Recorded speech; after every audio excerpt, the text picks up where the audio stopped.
ګورئ عزتمنو، الله جل جلاله خیرن بدن او په بل سر نه خوښوي چې لاسونه خیرن وي، پښې خیرنې وي، بدن خیرن وي، خوله خیرنه وي، جامې خیرنې وي، ویښتان دې ببر وي، ژمنځ نه لګوي، تیل نه لګوي، صفایي نه کوي. پر دې باندې الله په غضب وي، ورته په قهر وي، ورته په خشم.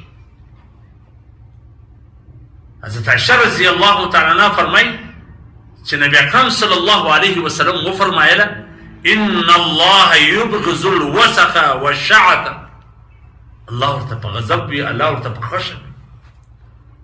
او حضرت عائشہ رضی الله تعالی عنها فرمایي چې ما نبی اکرم صلی الله علیه وسلم په قرن بدن نه دی لیدل.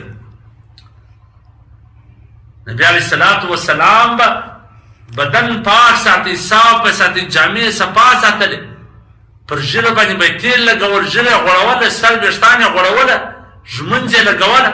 او دا به فرمایله چې څوک دا نه کوي الله به ورته په غضب وي، الله به ورته په خشم وي.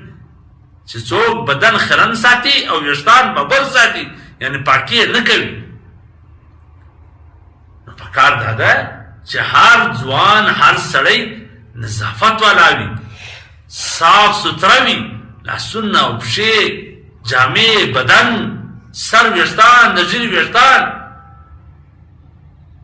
دا معمولي خبرې نه دي، شریعت خبرې دي. الله جل جلاله چې دی پاک دی او پاک څه خوښوي. ان الله جمیل یحب الجمال. په هر شي کې باید ستا جمال وي.